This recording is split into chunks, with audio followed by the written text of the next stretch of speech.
Picture this. You have 10 times more opportunities than 5 years ago. Your income doubled, your network expanded, yet somehow you're achieving less of what actually matters. This isn't failure, it's success. And according to Greg McKeown, success is precisely what's destroying your potential. McKeown isn't your typical productivity guru. Stanford MBA, consultant to over 500 Fortune 500 companies, his book Essentialism has sold over 3 million copies worldwide. But his most profound insight came from a personal crisis. The day his daughter was born, he sat in a meeting room instead of the hospital, convinced he couldn't miss this crucial discussion. That meeting, utterly forgettable. That moment with his newborn, irreplaceable. This experience sparked a decade-long investigation into why smart, capable people systematically make terrible choices about their time and energy. What he discovered contradicts everything we believe about achievement. Jim Collins documented this pattern in How the Mighty Fall. Companies that dominated Wall Street didn't fail from lack of effort. They failed from what Collins calls the undisciplined pursuit of more. The very opportunities created by success become the seeds of decline. McKeown calls this the clarity paradox. Phase 1, clear purpose drives success. Phase 2, success creates options. Phase 3, options diffuse effort. Phase 4, diffused effort destroys the clarity that created success. It's not a bug in the system, it's the system itself. Consider what's happening in your brain right now. Columbia University researchers calculate that adults face 35,000 micro-decisions daily. Your prefrontal cortex, the brain's executive center, starts fresh each morning. By decision number 50, its processing capacity begins declining. By lunch, you're operating at 40% capacity. This isn't weakness, it's neurology. The evidence becomes more disturbing when we look at real-world consequences. Israeli researchers tracked parole decisions made by experienced judges throughout the day. Morning approval rate, 65%. Just before lunch, nearly zero. After lunch break, back to 65%. Same cases, same evidence, different outcomes. The only variable was decision fatigue. These weren't rookies making emotional choices. These were veterans following legal precedent. Yet their depleted brains defaulted to the safest option, denial. Roy Baumeister's laboratory revealed the biological mechanism behind this phenomenon. Participants who resisted fresh-baked cookies lasted 8 minutes on subsequent puzzles. Those who ate the cookies persevered for 19 minutes. Brain scans showed that self-control literally consumes glucose in the prefrontal cortex. Each act of willpower depletes physical resources. By afternoon, you're not just tired, you're chemically compromised. Your brain is running on empty, making decisions with a depleted fuel tank. So what's the solution to this biological limitation? The answer emerged from an unexpected source. When Steve Jobs returned to Apple in 1997, the company was drowning in complexity. 350 different products ranging from printers to cameras to dozens of computer models. The board expected refinement. Jobs delivered revolution. He eliminated 340 products. The board panicked. Analysts predicted disaster. Instead, this radical simplification tripled revenue within 3 years. Jobs revealed his method. Every product had to score 90 points out of 100 on specific criteria. Anything scoring 89 or below got automatic rejection. Zero negotiation. Zero exceptions. This wasn't arbitrary ruthlessness. It was mathematical precision. Vilfredo Pareto discovered this ratio studying wealth distribution across 6 nations in the 1890s. 20% of the population controlled 80% of resources. The pattern appeared everywhere, from his garden peas to industrial defects.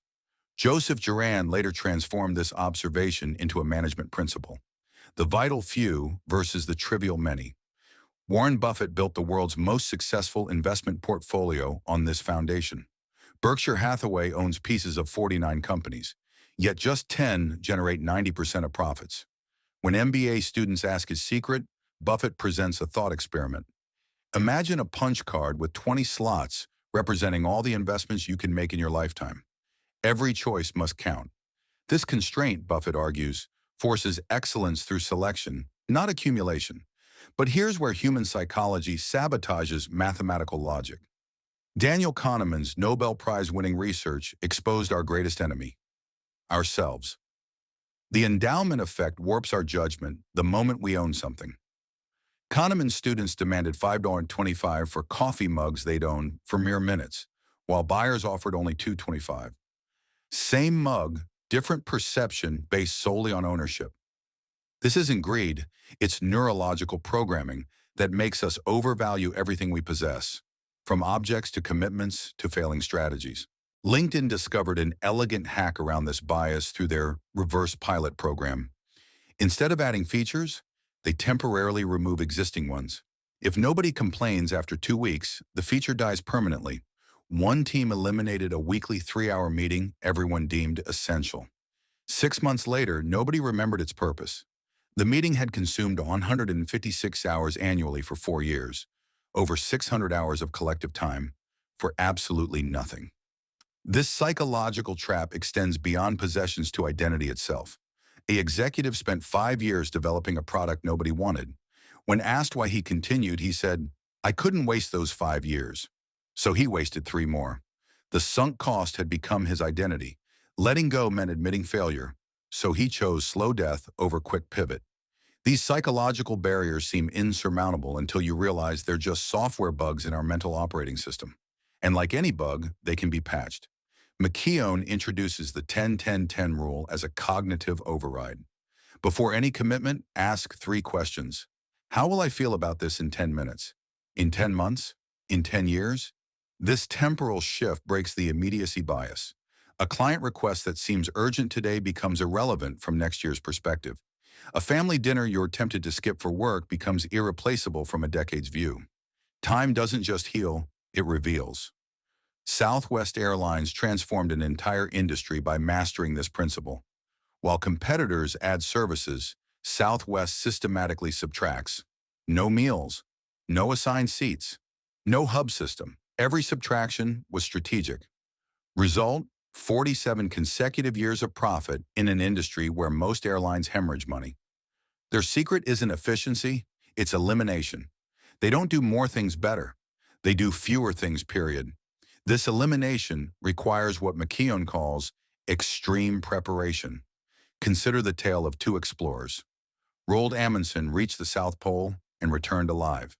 Robert Scott reached the same pole and died. Both faced identical Antarctic conditions. The difference? Amundsen calculated supply needs, then added 50% buffer.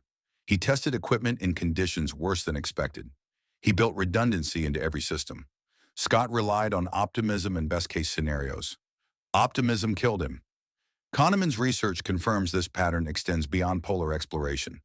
Humans consistently underestimate task duration by 25–100%. Students predicting thesis completion average 34 days in estimates, but 55 days in reality. Only 30% finish within their projected timeframe. The solution isn't better estimation, it's automatic buffers. Add 50% to any time estimate as standard practice. But individual tactics won't overcome systemic challenges. The modern workplace is designed to create chaos, not clarity. Microsoft research reveals the scope of our distraction epidemic. Knowledge workers check email every 6 minutes. Each check requires 23 minutes to fully refocus. The math is devastating. In an 8-hour day, you achieve less than 2 hours of deep focus. The rest evaporates in transition costs. You're not working? You're context switching yourself into exhaustion. The solution isn't discipline, it's design. Tim Ferriss doesn't resist email through willpower. He checks exactly twice daily, at 11 a.m. and 4 p.m., period. His assistant handles everything else. This isn't negligence, but architecture. By constraining when he can check, he eliminates thousands of micro-decisions. The system makes the choice, not the person. This systematic approach revolutionizes how we handle requests. Most people treat rejection as negotiation. Essentialists treat it as policy. McKeown provides exact scripts. I'm honored you thought of me, but I'm overcommitted. Clean, respectful, final. The key isn't the words, but the automation. When rejection becomes systematic, it stops requiring courage. It becomes as natural as breathing. Google's famous 20% time illustrates this perfectly. It's not about freedom, it's about constraint. Engineers can work on anything, but only on Fridays. Only personal projects. Only with quarterly presentations. The boundaries make creativity possible. Without constraints, 20% time becomes 0% time. Freedom without structure is chaos. Barack Obama and Mark Zuckerberg took this principle to its logical conclusion. Obama wore identical suits throughout his presidency. Zuckerberg owns 20 identical gray t-shirts. This isn't eccentricity, it's cognitive preservation. The average person spends 287 hours annually deciding what to wear. That's 7 work weeks on clothing. These leaders redirected that mental energy toward decisions that actually matter. Yet even with perfect systems, we face the deepest barrier, our addiction to being needed. We derive meaning from our busyness. Being needed feels like being valued. Saying no feels like saying, I don't matter. McKeown challenges this directly. When you say yes to everything, you're declaring your time has no value. Anyone can claim it. When you say no to good opportunities, you're declaring your time is reserved for great ones. Boundaries don't diminish your value. They define it. The fear of missing out drives terrible arithmetic. We add commitments like they're free. They're not. Every yes carries hidden costs. Yes to a committee means no to deep work. Yes to networking means no to family dinner. The question isn't, is this opportunity good? It's, is this better than what I'd otherwise do? Good is the enemy of great, but it disguises itself as progress. Critics argue essentialism requires privilege, that a single parent working 2 jobs lacks the luxury of choice. They're half right. Constraints differ by circumstances. But McKeown's research across economic levels reveals something unexpected. Those with fewer resources benefit more from essentialist thinking. When you have 100 hours available, wasting 20 is unfortunate. When you have 10 hours, wasting 2 is catastrophic. The application varies by constraint level. High-resource individuals eliminate opportunities. Low-resource individuals eliminate inefficiencies. An executive might decline board positions while an hourly worker might batch errands to save gas. Both apply identical logic. Maximize value per unit of effort. The scale differs. The math doesn't. Viktor Frankl proved this under the most extreme constraints imaginable. As a Nazi concentration camp prisoner, he had zero control over his circumstances. Yet he identified one realm of absolute freedom, choosing his response.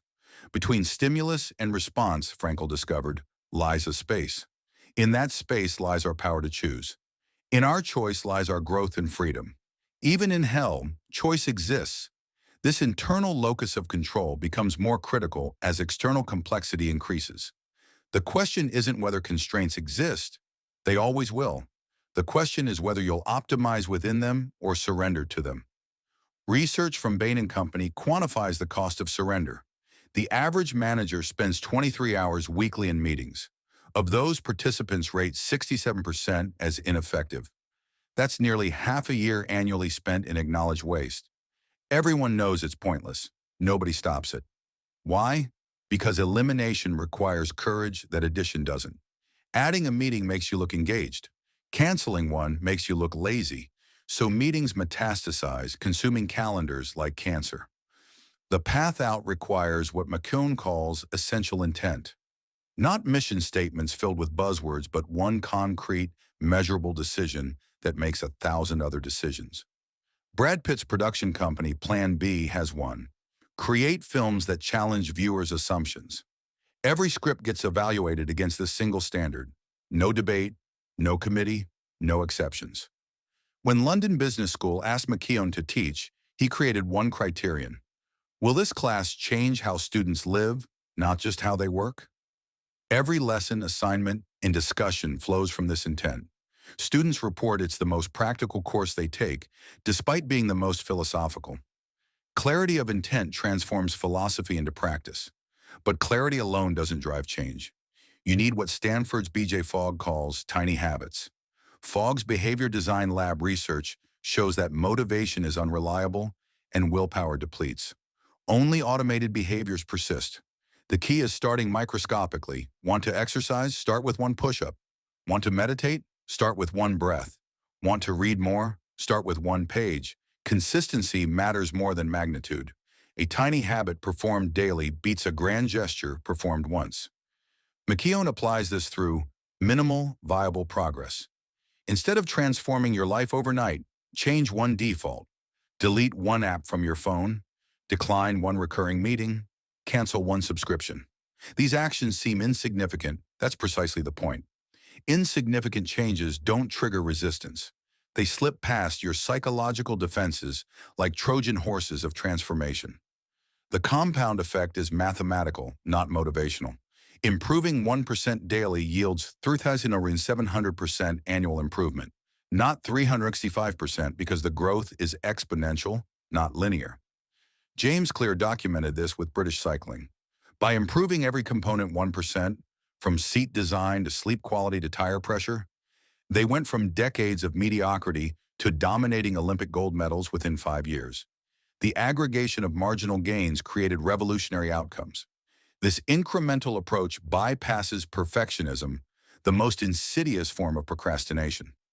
Voltaire warned that perfect is the enemy of good. McKeown goes further. Perfect is the enemy of done. Essentialists don't pursue perfection. They pursue completion of what matters. A finished essential project beats a perfect trivial one every time. Silicon Valley learned this through billion-dollar failures. Webvan spent $1.2 billion building perfect infrastructure before launching, then bankrupted in 2 years. Meanwhile, Instacart started with one person shopping at one store. They're now worth $39 billion. The difference wasn't capital or technology, it was focus. Webvan tried to solve every problem. Instacart solved one problem completely. This focus demands accepting trade-offs not as unfortunate compromises, but as strategic choices. Michael Porter argues that strategy is choosing what not to do. Every organization can improve operations. Only distinctive ones choose unique trade-offs. IKEA doesn't offer assembly because customers value low prices over convenience. Four Seasons doesn't discount because guests value consistency over bargains. The trade-offs define the strategy. Personal strategy works identically. You cannot be an exceptional parent, employee, athlete, volunteer, and friend simultaneously. Something suffers. Essentialists don't pretend otherwise. They choose consciously. An executive told McKeown, "I decided to be great at work and good at home. Not great at both. That's impossible. Once I accepted this trade-off, both actually improved." Clarity about limitations created excellence within them. The corporate world is slowly awakening to this reality. Companies are discovering that doing less creates more value than doing more. Amazon's 2 pizza teams rule, no team larger than 2 pizzas can feed, forces focus through constraint. Smaller teams move faster, decide quicker, and produce better outcomes than large committees. The constraint isn't a limitation, it's a feature. By restricting team size, Amazon restricts scope, which accelerates execution. The Danish concept of hygge has infiltrated corporate culture for similar reasons. It's not about candles and cozy blankets. It's about creating boundaries around work to preserve energy for life. Danish workers are among the world's most productive, not despite working fewer hours, but because of it. Constraint creates intensity. Expansion creates exhaustion. Yet most organizations still operate on industrial-era assumptions. They measure presence instead of production, hours instead of outcomes, motion instead of progress. A programmer who solves a critical problem in 2 hours creates more value than one who appears busy for 12. But who gets promoted? Usually the one who's visibly exhausted. We reward suffering, not results. This changes only when leaders model essentialist behavior. Bill Gates takes Think Weeks. Twice yearly, he disappears to a cabin with no phone, no meetings, just books and time to think. During one Think Week, he conceived the Internet Explorer strategy that saved Microsoft. The isolation wasn't escape. It was investment. By eliminating everything, he could see everything clearly. But you don't need a cabin or billions to apply this principle. You need what McKeown calls a personal quarterly offsite. Every 3 months, spend 4 hours alone reviewing your commitments. List everything. Score each from 0 to 100. Anything below 90 gets eliminated or renegotiated. This isn't harsh, it's honest. Most of our commitments wouldn't survive honest evaluation. The resistance to this evaluation reveals our deepest fear: irrelevance. We say yes to feel important. We stay busy to feel valuable. We accumulate commitments like armor against insignificance. But this armor becomes a prison. The more we carry, the less we can move. Eventually, we're so protected we're paralyzed. Maya Angelou understood this. Despite hundreds of requests, she wrote in a sparse hotel room with no pictures, no mementos, just a legal pad and a Bible. She arrived at 7 a.m. with a thermos of coffee and wrote until 2 p.m. No calls, no visits, no exceptions. This wasn't antisocial, it was essential. By protecting her writing time ruthlessly, she could give generously everywhere else. The boundaries enabled the generosity. This principle extends beyond individual practice to organizational culture. Netflix's Keeper Test asks managers, would you fight to keep this person? If not, they offer a generous severance. This seems brutal until you realize the alternative, keeping mediocre people in essential roles, is brutal to everyone else. By eliminating the non-essential players, they protect the essential ones. Pixar applies this to ideas, not people. Their plussing sessions involve brutal critique of every frame, every line, every scene. Nothing is sacred. Everything must earn its place. A typical Pixar film starts with 125,000 storyboards. Only 25,000 survive to the final cut. That's 80% elimination.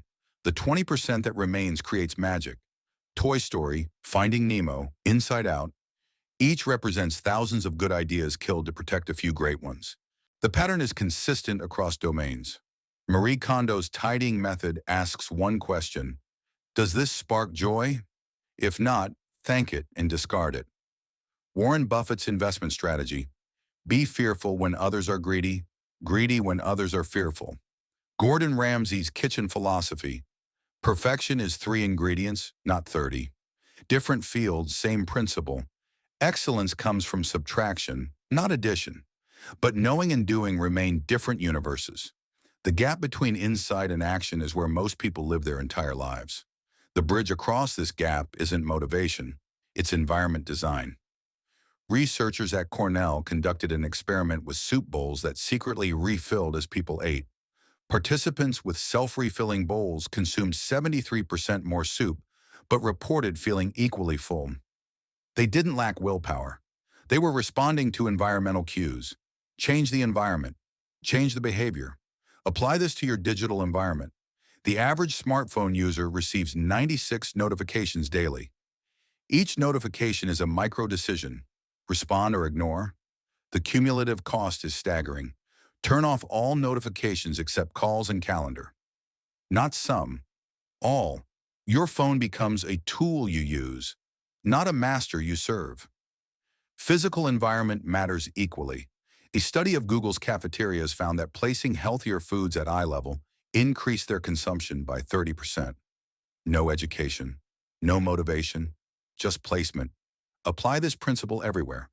Put your running shoes by your bed. Place books where you'd normally put your phone. Hide the TV remote in a drawer. Make good choices easy and bad choices hard. Social environment might matter most. Jim Rohn's famous assertion, "You are the average of the 5 people you spend most time with," has empirical support.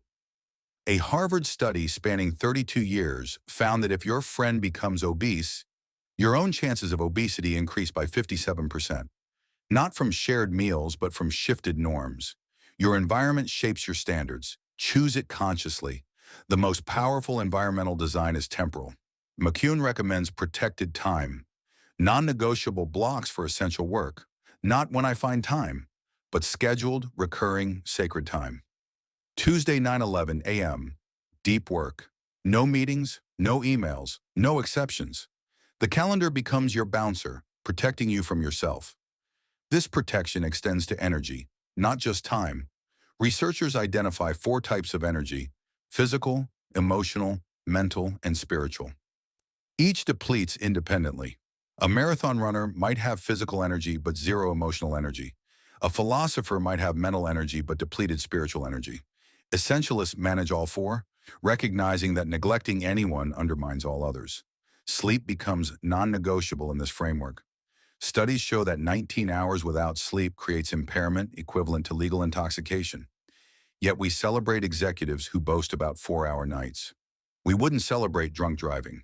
Why do we celebrate sleep deprivation? McKeown argues that sleep isn't time lost. It's performance multiplied. 8 hours of sleep enabling 6 hours of essential work beats 12 hours of depleted non-essential busyness. The same logic applies to play. Google's offices feature slides, ping pong tables, and nap pods, not because they're frivolous, but because they're functional. Play reduces stress, increases creativity, and improves problem solving. The opposite of play isn't work, it's depression. By eliminating play in pursuit of productivity, we eliminate the source of productivity itself. Stuart Brown's research on play deprivation reveals its dangers. Rats deprived of play can't mate successfully. Humans deprived of play lose creativity, empathy, and optimism. Serial killers, Brown discovered, share one common trait: severe play deprivation in childhood. Play isn't leisure, it's maintenance for mental health. But perhaps the most essential practice is solitude. In our hyper-connected world, we've eliminated the spaces between thoughts. We check phones in elevators, podcasts during walks, social media in bathrooms. We've created a culture of continuous partial attention, never fully present, never fully absent. The cost is profound. Without solitude, we lose the ability to think original thoughts. We become human photocopiers, reproducing others' ideas without generating our own. Bill Gates's think weeks aren't luxury, they're necessity. By disconnecting from the stream of inputs, he can actually process them. Solitude isn't isolation, it's integration. It's where consumption becomes creation, information becomes insight, knowledge becomes wisdom. The fear of solitude reveals our addiction to distraction. Blaise Pascal observed that all of humanity's problems stem from man's inability to sit quietly in a room alone. That was in 1654, before electricity, before phones, before internet. If sitting alone was hard then, it's nearly impossible now. But impossible is exactly why it's essential. The ultimate question isn't whether you'll have constraints. You will. Time, energy, attention, resources, all limited. The question is whether you'll consciously allocate them or unconsciously waste them. Whether you'll design your life or default through it. Whether you'll pursue the disciplined pursuit of less or the undisciplined pursuit of more.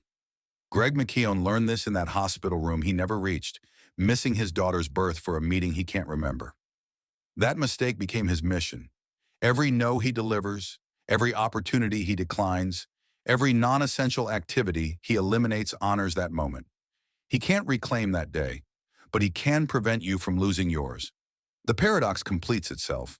By pursuing less, you achieve more. By saying no, you create value.